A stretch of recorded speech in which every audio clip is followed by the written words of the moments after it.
বিসমিল্লাহির রহমানির রহিম। পরম করুণাময় ও অসীম দয়ালু আল্লাহর নামে শুরু। আলিফ লাম মিম রা তিলকা আয়াতুল কিতাব والذي أنزل إليك من ربك الحق ولكن أكثر الناس لا يؤمنون আলিফ লাম মিম রা এগুলো কিতাবের আয়াত। যা কিছু আপনার পালনকর্তার পক্ষ থেকে অবতীর্ণ হয়েছে তা সত্য, কিন্তু অধিকাংশ মানুষ এতে বিশ্বাস করে না। الله الذي رفع السماوات بغير عمد ترونها ثم استوى على العرش وسخر الشمس والقمر كل يجري لأجل مسمى يدبر الأمر يفصل الآيات لعلكم بلقاء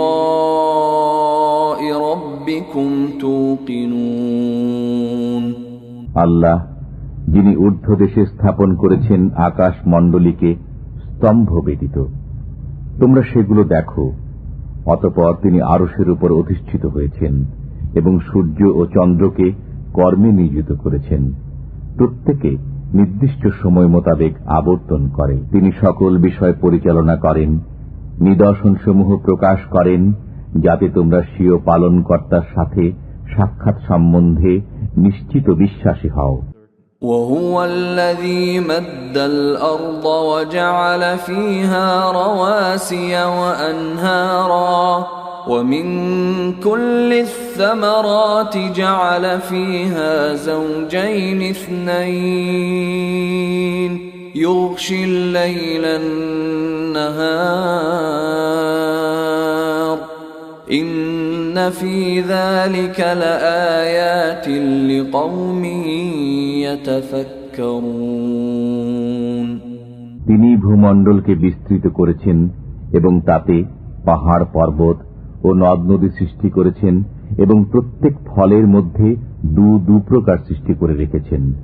তিনি দিনকে রাত্রি দ্বারা আবৃত করেন, এতে তাদের জন্য নিদর্শন রয়েছে যারা চিন্তা করে।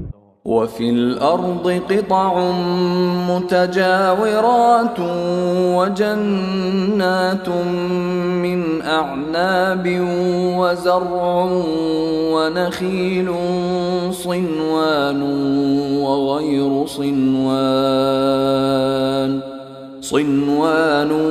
وغير صنوان يسقى بماء واحد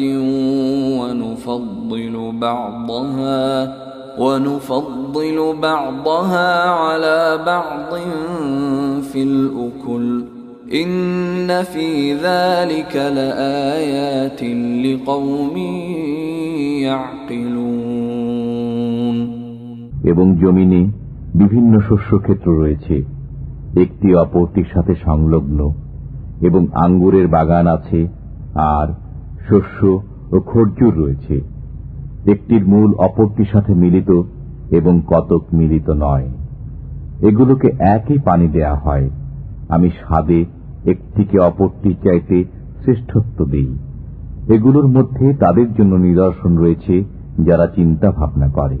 وَإِن تَعْجَبْ فَعَجَبٌ قَوْلُهُمْ أَإِذَا كُنَّا تُرَابًا أَإِنَّا لَفِي خَلْقٍ جَدِيدٍ أُولَئِكَ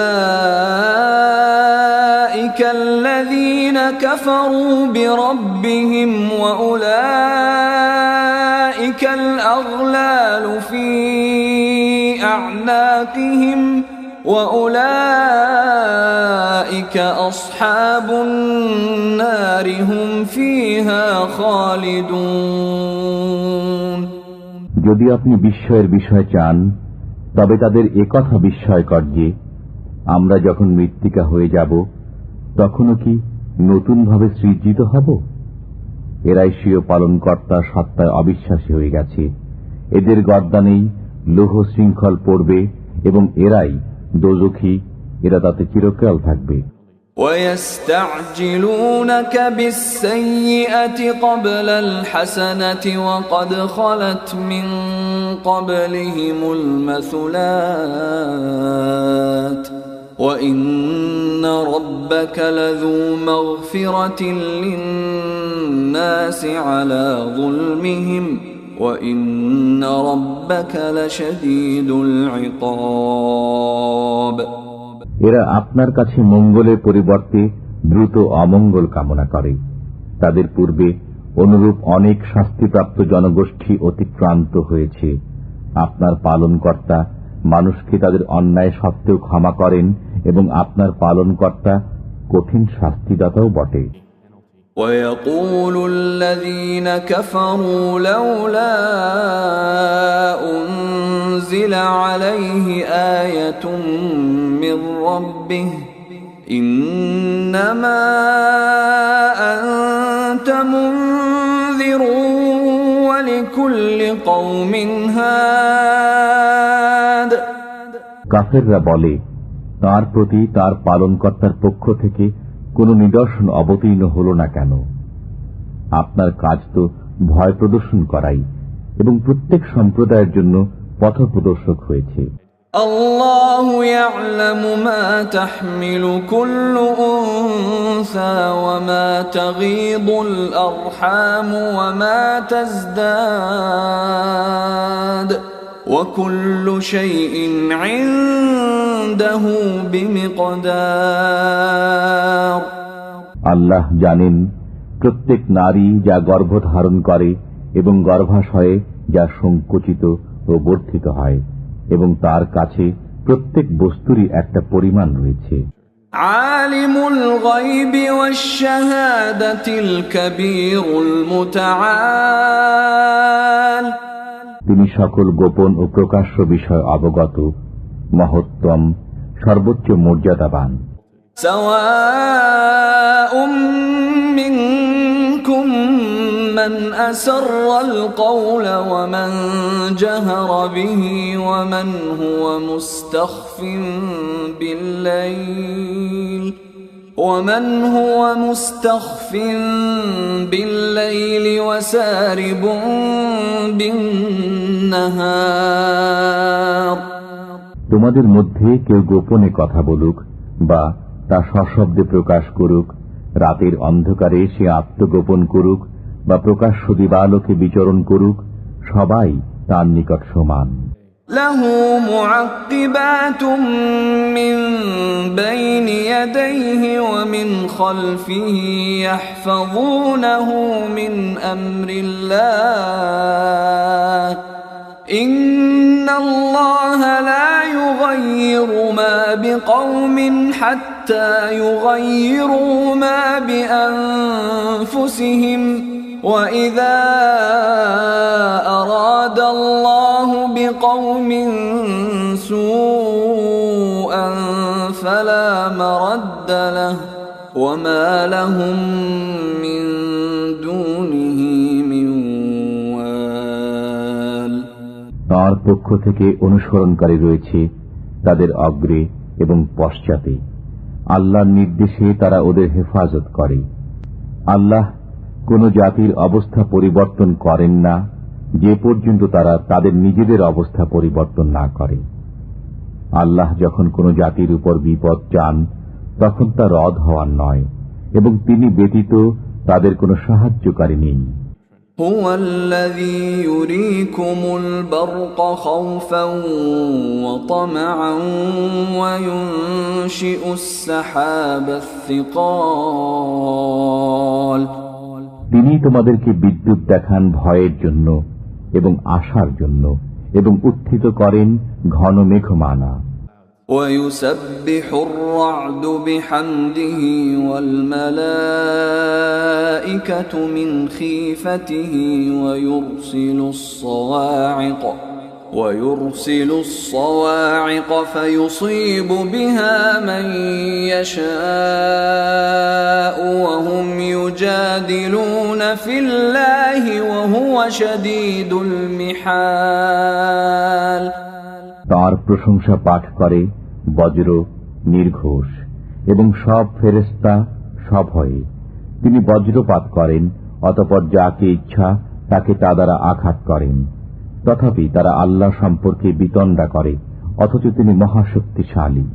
লাহু দাওয়াতুল হক والذين يدعون من دونه لا يستجيبون لهم بشيء إلا كباسط كفيه إلى الماء ليبلغ فاه وما هو ببالغه وما دعاء الكافرين إلا في ضلال সত্যের আহ্বান একমাত্র তারই, এবং তাকে ছাড়া যাদেরকে ডাকে তারা তাদের কোনো কাজে আসে। ওদের দৃষ্টান্ত সেরূপ, যেমন কেউ দুহাত পানির দিকে প্রসারিত করে যাতে পানি তার মুখে পৌঁছে যায়, অথচ পানি কোনো সময় পৌঁছবে না। কাফিরদের যত আহ্বান তার সবই পথভ্রষ্টতা। وَلِلَّهِ يَسْجُدُ مَن فِي السَّمَاوَاتِ وَالْأَرْضِ طَوْعًا وَكَرْهًا وَظِلَالُهُم بِالْغُدُوِّ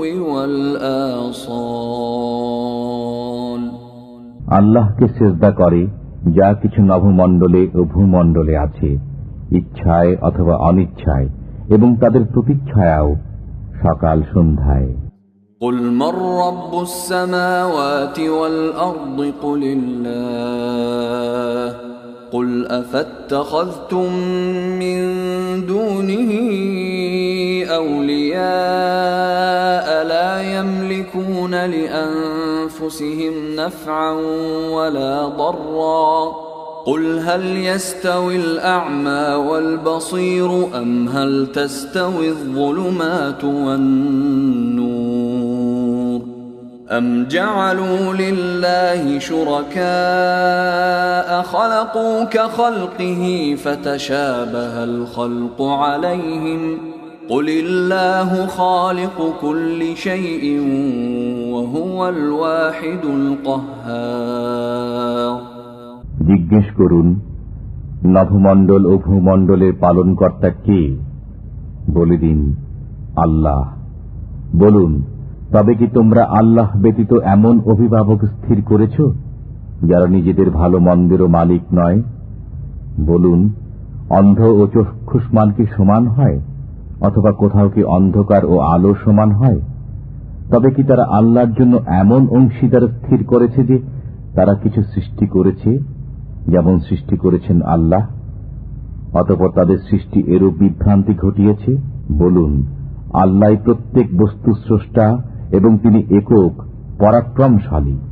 أنزل من السماء ماء فسالت أودية بقدرها فاحتمل السيل زبدا رابيا ومما يوقدون عليه في النار ابتغاء حلية أو متاع زبد مثله كذلك يضرب الله الحق والباطل فأما الزبد فيذهب جفاء وأما ما ينفع الناس فيمكث في الأرض كذلك يضرب الله الأمثال তিনি আকাশ থেকে পানি বর্ষণ করেন, অতঃপর স্রোতধারা প্রবাহিত হতে থাকে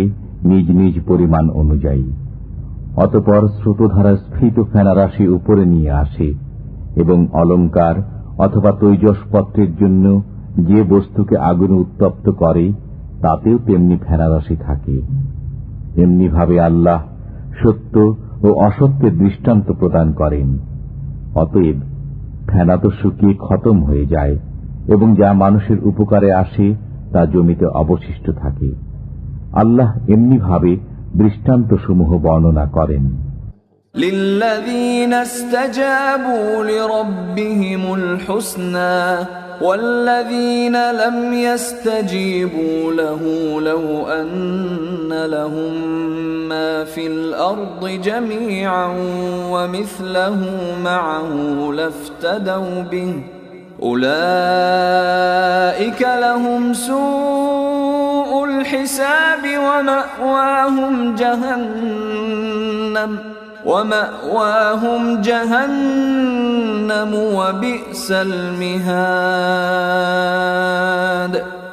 যারা পালনকর্তার আদেশ পালন করে তাদের জন্য উত্তম প্রতিদান রয়েছে, এবং যারা আদেশ পালন করে না, যদি তাদের কাছে জগতে সবকিছু থাকে এবং তার সাথে তার সমপরিমাণ আরও থাকে, তবে সবই নিজেদের মুক্তিপণ স্বরূপ দিয়ে দেবে। তাদের জন্য রয়েছে কঠোর হিসাব, তাদের আবাস হবে জাহান্নাম, সেটা কতই না নিকৃষ্ট অবস্থান। أفمن يعلم أنما أنزل إليك من ربك الحق كمن هو أعمى إنما يتذكر أولو الألباب। যে ব্যক্তি জানে যে যা কিছু পালনকর্তার পক্ষ থেকে আপনার প্রতি অবতীর্ণ হয়েছে তা সত্য, সে কি ওই ব্যক্তি সমান যে অন্ধ? তারাই বোঝে যারা বোধ শক্তি সম্পন্ন। الذين يوفون بعهد الله ولا ينقضون الميثاق। ইহারা এমন লোক যারা আল্লাহর প্রতিশ্রুতি পূর্ণ করে এবং অঙ্গীকার ভঙ্গ করে না। والذين يصلون ما أمر الله به أن يوصل ويخشون ربهم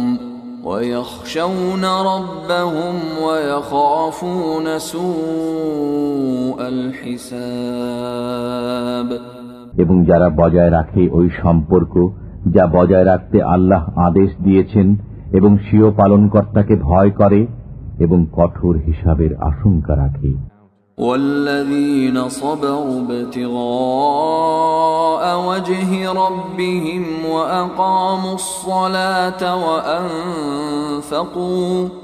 وأنفقوا مما رزقناهم سرا وعلانية ويدرؤون بالحسنة السيئة أولئك لهم عقبى الدار।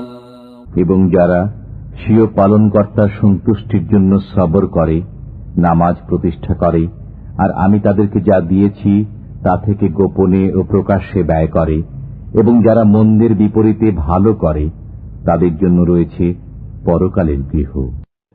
جنات عدن يدخلونها ومن صلح من آبائهم وأزواجهم وذرياتهم والملائكة يدخلون عليهم من كل باب। তা হচ্ছে বসবাসের বাগান, তাতে তারা প্রবেশ করবে এবং তাদের সৎকর্মশীল বাপ দাদা, স্বামী স্ত্রী ও সন্তানেরা। ফেরেশতারা তাদের কাছে আসবে প্রত্যেক দরজা দিয়ে। সালামুন আলাইকুম বিমা সাবারতুম ফানি'মা উকবাদ-দার। বলবে, তোমাদের সবরের কারণে তোমাদের উপর শান্তি বর্ষিত হোক, আর তোমাদের এ পরিণাম গৃহ কতই না চমৎকার। والذين ينقضون عهد الله من بعد ميثاقه ويقطعون ما أمر الله به أن يوصل ويفسدون في الأرض أولئك لهم اللعنة ولهم سوء الدار। এবং যারা আল্লাহর অঙ্গীকারকে দৃঢ় ও পাকাপোক্ত করার পর তা ভঙ্গ করে, আল্লাহ যে সম্পর্ক বজায় রাখতে আদেশ করেছেন তা ছিন্ন করে এবং পৃথিবীতে অশান্তি সৃষ্টি করে, ওরা ওই সমস্ত লোক যাদের জন্য রয়েছে অভিসম্পাত এবং ওদের জন্য রয়েছে কঠিন আযাব। আল্লাহু ইয়াবসুতুর রিজকা লিমান ইয়াশাউ ওয়া ইয়াকদির وفرحوا بالحياة الدنيا وما الحياة الدنيا في الآخرة إلا متاع। আল্লাহ যার জন্য ইচ্ছা রুজি প্রশস্ত করেন এবং সংকুচিত করেন, তারা পার্থিব জীবনের প্রতি মুগ্ধ।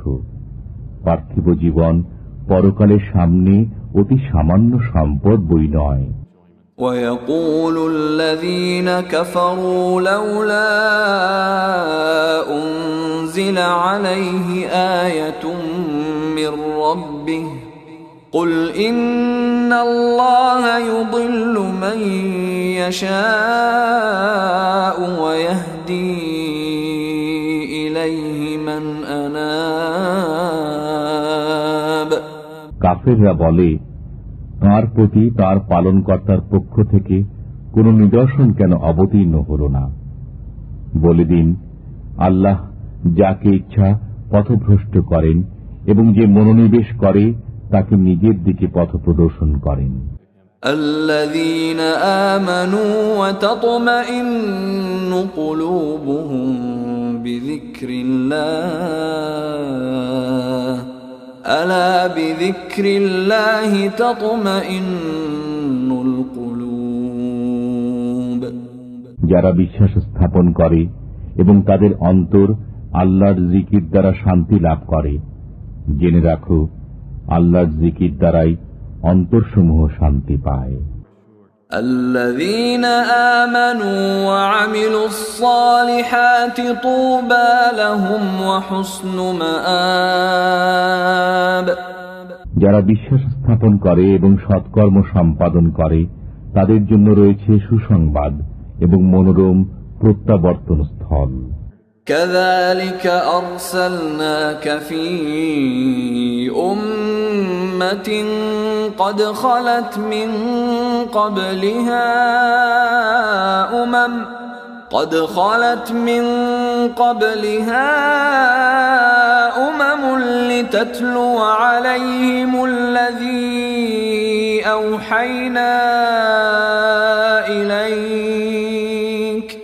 لتتلو عليهم الذي أوحينا إليك وهم يكفرون بالرحمن قل هو ربي لا إله إلا هو عليه توكلت وإليه متاب।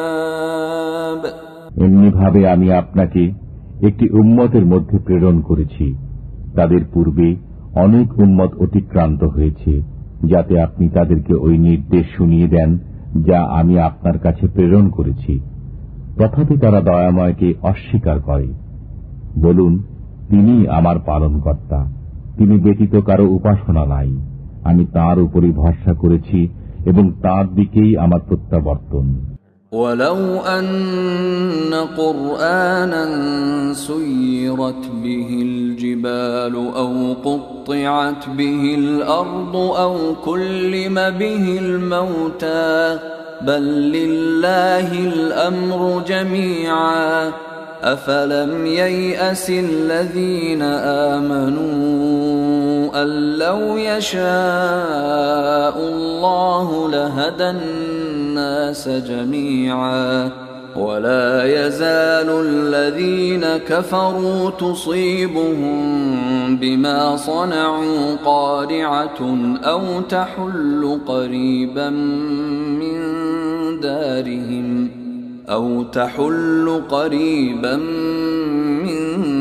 دارهم حتى يأتي وعد الله إن الله لا يخلف الميعاد। যদি কোনো কোরআন এমন হতো যার সাহায্যে পাহাড় চলমান হয়, অথবা জমিন খণ্ডিত হয়, অথবা মৃতরা কথা বলে, তবে কি হতো? বরং সব কাজ তো আল্লাহর হাতে। ঈমানদাররা কি এ ব্যাপারে নিশ্চিত নয় যে যদি আল্লাহ চাইতেন তবে সব মানুষকে সৎ পথে পরিচালিত করতেন? কাফেররা তাদের কৃতকর্মের কারণে সবসময় আঘাত পেতে থাকবে, অথবা তাদের গৃহের নিকটবর্তী স্থানে আঘাত নেমে আসবে যে পর্যন্ত আল্লাহর ওয়াদা না আসে। নিশ্চয়ই আল্লাহ ওয়াদার খেলাপ করেন না। وَلَقَدِ اسْتُهْزِئَ بِرُسُلٍ مِّن قَبْلِكَ فَأَمْلَيْتُ لِلَّذِينَ كَفَرُوا ثُمَّ أَخَذْتُهُمْ فَكَيْفَ كَانَ عِقَابِ। আপনার পূর্বে কত রসুলের সাথে ঠাট্টা করা হয়েছে, অতঃপর আমি কাফেরদেরকে কিছু অবকাশ দিয়েছি, এরপর তাদেরকে পাকড়াও করেছি। অতএব কেমন ছিল আমার শাস্তি? أَفَمَنْ هُوَ قَائِمٌ عَلَى كُلِّ نَفْسٍ بِمَا كَسَبَتْ وَجَعَلُوا لِلَّهِ شُرَكَاءَ قُلْ سَمُّوهُمْ أَمْ تُنَبِّئُونَهُ بِمَا لَا يَعْلَمُ فِي الْأَرْضِ أَمْ بِظَاهِرٍ مِّنَ الْقَوْلِ بَلْ زُيِّنَ لِلَّذِينَ كَفَرُوا مَكْرُهُمْ وَصُدُّوا عَنِ السَّبِيلِ وَمَن يُضْلِلِ اللَّهُ فَمَا لَهُ مِنْ هَادٍ। ওরা প্রত্যেকে কি মাথার উপর স্বস্বকৃত কর্ম নিয়ে দণ্ডায়মান নয় এবং তারা আল্লাহর জন্য অংশীদার সাব্যস্ত করে? বলুন, নাম বলো অথবা খবর দাও পৃথিবীর এমন কিছু জিনিস সম্পর্কে যা তিনি জানেন না, অথবা অসার কথাবার্তা বলছ?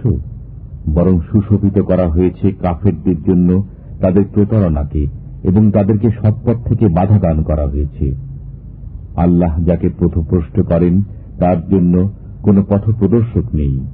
لهم عذاب في الحياة الدنيا ولعذاب الآخرة أشق وما لهم من الله من واق। দুনিয়ার জীবনে এদের জন্য রয়েছে আযাব এবং অতি অবশ্য আখিরাতের জীবন কঠোরতম। আল্লাহর কবল থেকে তাদের কোনো রক্ষাকারী নেই।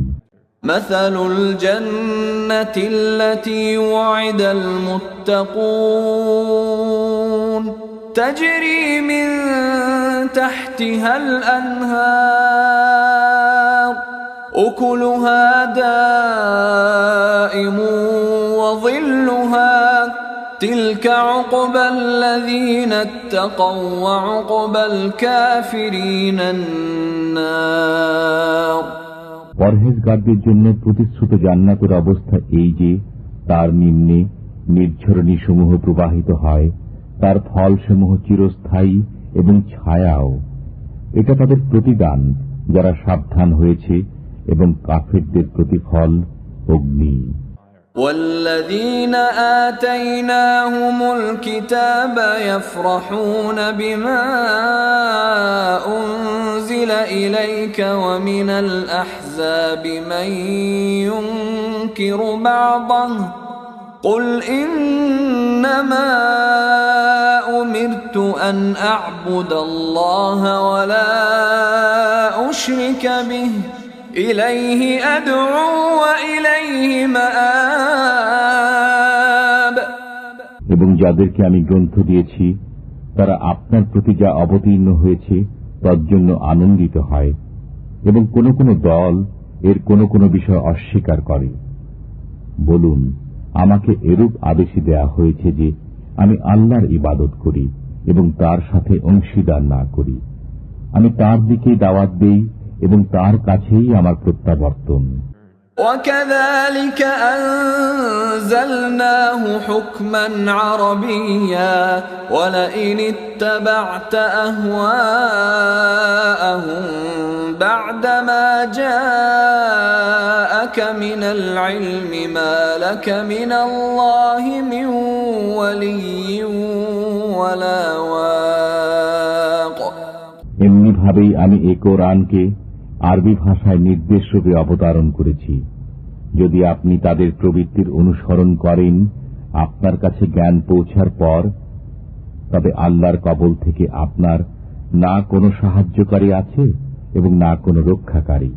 وَلَقَدْ أَرْسَلْنَا رُسُلًا مِّن قَبْلِكَ وَجَعَلْنَا لَهُمْ أَزْوَاجًا وَذُرِّيَّةً وَمَا كَانَ لِرَسُولٍ أَن يَأْتِيَ بِآيَةٍ إِلَّا بِإِذْنِ اللَّهِ لِكُلِّ أَجَلٍ كِتَابٌ।